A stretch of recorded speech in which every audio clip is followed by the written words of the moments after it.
3부. 지금 이 순간을 받아들이기. 있는 그대로를 받아들이고 온전히 지금 이 순간에 있을 때 과거는 힘을 잃게 됩니다. 마음에 가려져 있던 존재의 영역이 열립니다. 갑자기 거대한 고요함이 내면에서 솟아오르고 평화에 대한 불가해한 감각이 떠오릅니다. 그 평화 안에 크나큰 기쁨이 있습니다. 그 기쁨 안에 사랑이 있습니다. 그리고 가장 깊은 중심부에 신성하고 헤아릴 수 없는 것, 이름 붙일 수 없는 그것이 있습니다. 8장. 스스로 삶을 책임진다는 것. 덧없음과 헛됨. 일이 잘 풀려서 성공이 계속되며 번창하는 때가 있고, 실패가 거듭되며 위축되고 시들해질 때가 있습니다. 새로운 것과 변화를 위한 여지를 만들려면 과거의 것들을 떠나 보내야 합니다. 당신이 그 시점에서 매달리며 저항한다면 그건 삶의 흐름을 따르지 않는 것이며, 그럴 경우 고통을 겪을 수밖에 없습니다. 새로운 것이 성장하려면 소멸이 필요합니다. 하나의 주기는 다른 주기 없이 만들어지지 않습니다. 영적 깨달음을 위해서는 하강 주기가 절대적으로 필요합니다. 영적 차원으로 들어가려면 크게 실패를 하거나 깊은 상실 혹은 고통을 경험해야 합니다. 그렇지 않으면 성공 그 자체가 공허해지고 의미가 퇴색하여 결국 실패로 변합니다. 모든 성공 안에는 실패가 도사리고 있습니다. 마찬가지로 모든 실패 안에는 성공의 씨앗이 있습니다. 형상의 차원에서 말하자면 이 세상 모든 사람들은 언젠가 반드시 실패를 하고 모든 성취는 헛된 것이 되어버릴 겁니다. 모든 형상은 덧없는 것이기 때문입니다. 그럼에도 당신은 여전히 적극적으로 새로운 형상과 환경을 만들고 창조하는 걸 즐길 수 있습니다. 그러나 그것들을 자신과 동일시해서는 안 됩니다. 당신의 자아 감각을 형성하는데 그런 것들은 필요하지 않습니다. 당신이 창조한 형상과 환경은 당신의 삶이 아닙니다. 그것은 단지 당신의 삶이 처한 상황일 뿐입니다. 당신의 육체도 상승하고 하강하는 주기의 영향을 받습니다. 주기란 몇 시간에서 몇 년까지 지속되기도 합니다. 긴 주기가 있고 그 안에 짧은 주기가 있습니다. 낮은 에너지의 주기에 맞서 싸울 때 질병이 많이 발생합니다. 하지만 다시 살아나기 위해 침체된 주기가 반드시 필요합니다. 그러나 이런 시기에 당신은 무언가를 해야 한다는 강박감에 사로잡힌 채 외부 요인으로부터 자존감과 정체성을 끌어내려고 합니다. 이것은 마음과 자신을 동일시하는 한 피할 수 없는 환상으로 침체기를 있는 그대로 받아들이고 그것을 허용하는 걸 힘들게 하거나 불가능하게 만듭니다. 그래서 당신이라는 유기체의 지성이 자기 방어의 수단으로 질병을 만들어 당신을 멈추게 하는 것입니다. 그렇게 당신이 휴식을 취한 다음 일어설 수 있도록 하는 것입니다. 인간관계나 재산, 사회적 지위, 직장 혹은 신체적인 면에서 상황이 좋다고 생각될 때 마음은 그것에 집착하여 자신과 그것을 동일시합니다. 그러면 당신은 행복을 느끼고 자신에 대해서 만족하여 그것이 당신의 일부 혹은 당신 자신이라고 생각합니다. 그러나 낡고 녹슨 이런 차원에서는 아무것도 지속되지 않고 모든 것은 사라지거나 변화합니다. 경우에 따라서는 완전히 뒤바뀔 수도 있습니다. 어제 혹은 작년에는 좋았던 조건이 갑자기 혹은 점차적으로 나쁜 것으로 바뀝니다. 당신을 행복하게 해주었던 조건이 당신을 불행하게 만듭니다. 오늘 풍요로움의 상징이었던 것이 내일 텅 빈 소비 지상주의로 비치기도 하고, 행복한 결혼과 신혼여행이 불행한 이혼이나 동거로 변질되기도 합니다. 혹은 조건 자체가 사라지면서 그것이 당신을 불행하게 할 수도 있습니다.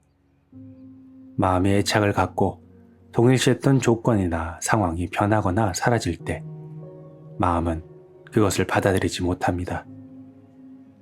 사라진 조건에 매달리고 변화에 저항합니다. 팔다리가 몸에서 잘려나간 것처럼 느끼는 것입니다. 이것이 의미하는 건 행복과 불행은 하나라는 사실입니다. 오직 시간이라는 환영이 행복과 불행을 분리시킬 뿐입니다. 삶에 저항하지 않는다는 건 품위, 편안함, 빗속에 있다는 의미입니다. 이 상태는 어떤 방식으로든 좋거나 나쁜 것에 더 이상 좌우되지 않습니다. 역설적이게도 형상에 의존하지 않을 때 삶의 일반적 조건, 외적 형상이 크게 좋아지곤 합니다. 행복하기 위해서 필요하다고 생각했던 물건, 사람, 조건들이 애쓰거나 노력하지 않아도 당신에게 다가옵니다. 그것들이 당신 곁에 머무는 동안은 당신은 마음껏 그것들을 누리고 즐깁니다. 물론 이 모든 것들도 지나갑니다. 왔다가 가버립니다. 그러나 의존하지 않으면 상실에 대한 두려움도 사라집니다. 그리고 삶은 편안하게 흘러갑니다. 상황에서 비롯된 행복은 결코 깊지 않습니다. 저항 없이 내면으로 들어가 그곳에서 발견한 생기 넘치는 평화와 존재의 기쁨에 비하면 그런 행복은 희미하게 반사되는 그림자에 불과합니다. 존재는 마음의 양극단 너머로 당신을 데려가고 형상에 의존하지 않는 자유를 누리게 합니다. 심지어 주변의 모든 것이 바스라지고 무너져도 당신은 여전히 깊은 내면의 평화를 느끼게 될 겁니다. 어쩌면 당신은 행복하지 않을지도 모릅니다. 그러나 당신은 평화로울 겁니다.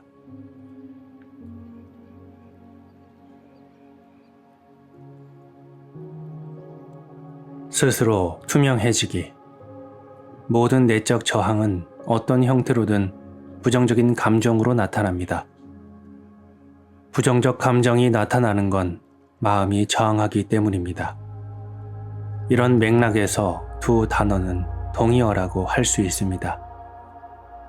부정적인 감정은 짜증이나 초조함부터 극심한 분노까지, 우울한 기분이나 억울함부터 자살에 이르게 만드는 절망까지 다양한 모습을 가지고 있습니다. 때로는 저항이 감정적 고통체를 촉발하기도 합니다. 그런 경우에는 대수롭지도 않은 상황에서도 화, 우울, 깊은 슬픔과 같은 강렬한 부정적 감정이 나타날 수 있습니다. 에고는 부정적 감정을 통해 현실을 조종해서 자신이 원하는 것을 얻을 수 있다고 믿습니다. 또한 부정적 감정으로 원하는 조건을 끌어당기거나 원하지 않는 조건을 없앨 수 있다고 여깁니다. 불행이 쓸모가 있다고 생각하지 않는다면 당신이, 즉 당신 마음이 무슨 이유에서 불행을 만들어내겠습니까? 물론 부정적 감정은 아무런 쓸모가 없습니다. 부정적 감정은 바람직한 조건을 끌어당기지 않을 뿐만 아니라 오히려 그런 조건을 형성하는데 방해가 됩니다. 또한 바람직하지 않은 조건을 몰아내기는커녕 그것이 확실히 자리를 잡도록 합니다. 부정적 감정은 에고를 강화하는 데 유용할 뿐입니다. 그리고 이것이 에고가 부정적 감정을 좋아하는 이유입니다. 어떤 부정적 감정과 자신을 동일시하면 그것을 떠나 보내지 않으려 합니다. 또한 무의식 깊은 곳에서 긍정적인 변화를 원하지 않게 됩니다. 긍정적 감정은 우울, 분노, 홀대받는 사람이라는 정체성을 위협하기 때문입니다. 그래서 당신의 인생에 긍정적인 면을 무시하거나 부정하고 거부하려고 합니다. 이건 미친 짓이지만 일반적인 현상이기도 합니다. 식물이나 동물을 관찰해 보세요. 그들의 모습을 보며 그대로를 받아들이고 지금 이 순간에 자신을 맡기는 법을 배우세요. 그들이 당신에게 존재를 가르쳐 줄 것입니다.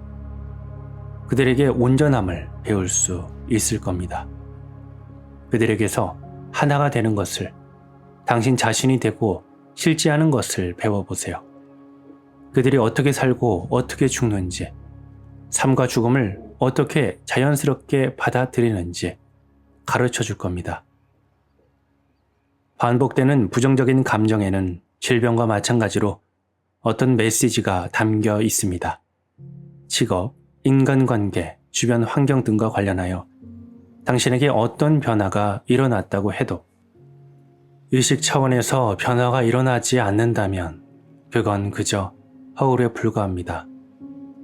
변화에서 의미가 있는 것은 오직 한 가지 경우뿐입니다. 바로 지금 이 순간에 더 오래 머무는 것입니다. 어느 정도 현존에 도달하면 당신의 삶에서 무엇이 부족한지 알려주는 부정적 감정이 더 이상 필요하지 않습니다. 그러나 여전히 부정적 감정이 느껴진다면 그것은 조금 더 현존해야 한다는 걸 일깨워주는 신호입니다. 외적인 요인이나 당신의 생각에 의해 혹은 당신도 의식하지 못하는 어떤 원인에 의해 내면에서 부정적인 감정이 생겨날 때마다 그것을 명심해, 지금 여기에 있어야 해, 깨어나, 마음에서 벗어나, 현존하는 거야 라고 당신에게 경고하는 목소리로 받아들이세요. 아주 사소한 짜증도 중요한 신호일 수 있으므로 놓치지 않도록 주시해야 합니다. 그렇지 않으면 미처 주목하지 못했던 반작용이 축적될 것입니다. 내면의 부정적인 에너지 장이 축적되는 걸 원하지 않고 그것이 아무런 쓸모가 없다는 것을 알아차린다면 그런 부정적 감정을 떨쳐버릴 수 있습니다. 그렇지만 부정적 감정에 완전히 벗어났는지 반드시 확인해야 합니다. 만약 벗어날 수 없다면 그런 감정이 있다는 걸 받아들이고 그 느낌에 주목해야 합니다. 부정적 반응을 떨쳐버리는 대신 반응의 외적 요인에 투명해지는 자신을 상상하면서 부정적 반응을 사라지게 할 수도 있습니다.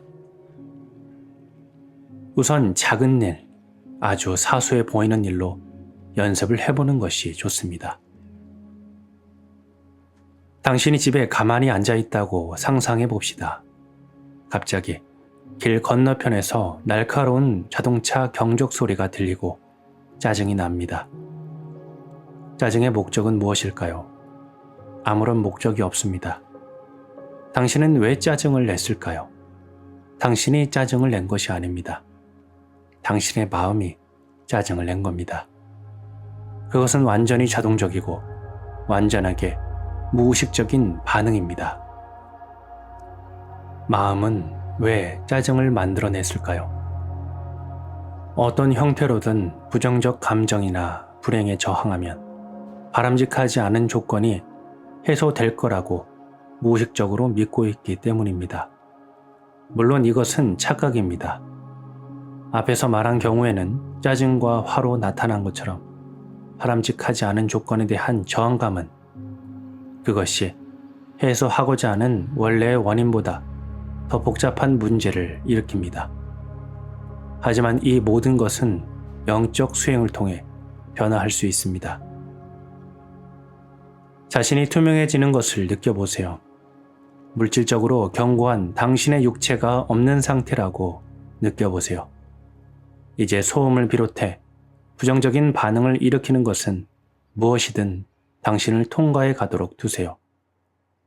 당신의 내면에서 단단한 벽에 더 이상 부딪히지 않도록 합니다. 이미 이야기했듯이 우선 작은 일에서부터 시작하세요. 자동차 경적, 개 짖는 소리, 아이들 울음소리, 교통체증과 같이 일어나서는 안 되는 일이 끊임없이 고통스럽게 부딪히지 않도록 내면에 저항의 벽을 쌓아두지 마세요. 그 대신 모든 것이 당신을 통과하도록 내버려 두세요. 누군가 당신에게 상처가 될 수 있는 무례한 말을 한다고 해도 무의식적으로 반응하고 부정적 감정에 빠져드는 대신 그것들이 당신을 그저 통과해 가도록 하세요. 아무런 저항도 하지 마세요. 마치 상처받을 사람이 거기에 없는 것처럼 행동하세요. 그것이 용서입니다. 이런 방식이라면 당신은 상처를 입지 않을 수 있습니다. 만약 당신이 필요하다고 생각된다면 상대방에게 그의 행동을 받아들일 수 없다고 말할 수 있습니다. 그러면 그 사람은 더 이상 당신의 내면 상태를 좌우할 수 없습니다. 당신은 더 이상 다른 누군가의 힘이나 당신의 마음에게 지배받지 않고 오직 당신의 영향력 안에 존재하게 됩니다. 자동차 경적 소리를 듣거나 무례한 사람과 함께 있거나 홍수나 지진을 겪고 재산을 잃는 상황에서도 저항의 원리는 똑같습니다. 당신은 여전히 외부에서 평화를 구하고 있으며 이런 방식에서 벗어나지 못하고 있습니다. 다음 모임에서는 해답을 찾을 수도 있고 새로운 방법에서 답을 얻게 될지도 모릅니다. 하지만 지금 당신에게 이런 말을 해주고 싶습니다. 평화를 찾아 헤매지 마세요. 지금 이 순간이 아닌 다른 상태를 추구하지 마세요. 그렇지 않으면 내면의 갈등을 겪으며 그것에 무의식적으로 저항하게 됩니다. 평화에 머물지 못하는 자신을 용서하세요. 당신이 평화로운 상태에 있지 않다는 걸 온전히 받아들이는 순간 그 평화롭지 못함이 평화로 변할 것입니다. 무엇이든 완전히 받아들일 수 있으면 당신은 평화로워질 수 있습니다. 온전히 내어지고 맡길 때 이런 기적이 일어납니다. 있는 그대로를 받아들이면 모든 순간이 최고의 순간이 됩니다. 이것이 깨달음입니다. 무엇이든 완전히 받아들일 수 있으면 당신은 평화로울 수 있습니다. 온전히 내어주고 맡길 때 이런 기적이 일어납니다. 있는 그대로를 받아들이면 모든 순간이 최고의 순간이 됩니다. 이것이 깨달음입니다.